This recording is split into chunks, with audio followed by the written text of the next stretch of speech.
সাইডে জায়গা নেই, তো ভিতরে জায়গা এরকম ভাবে যেতে হবে, কিচ্ছু করার নেই। চলো তোমাদের আজকে আমি দেখাই। চলে এসেছি বরজটা তোমাদের দেখায়, মানে এত গা ছিটাচ্ছে, পচা জল তো এরকম প্রায় 2 ঘন্টা 2.5 ঘন্টা মানে দাঁত চেপে সহ্য করে থাকতে হবে, পানটা ভেঙে যেতে হবে। পুরো 15-20 মিনিট ওই রকম পচা জল, পুরো 1 কোমর, আর এতটা জঘন্য পচা পানা এটা ওটা সব থাকে তো এই রাস্তাটা।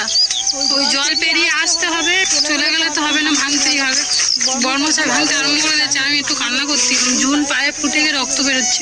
আর ওই দিকটা জলে ডুবে যায়, মানে একটু বেশি জল হলে। এখন জল উঠে গেছে, কিন্তু এই যে লাইন আছে, লাইনের গোড়া অব্দি জল এখন ওঠেনি। না তোমাদের এই দিকটা তো জল নেই, দেখতে পাচ্ছ দূর অব্দি অল্প অল্প জল, ওই দিকটা তোমাদের দেখাচ্ছি।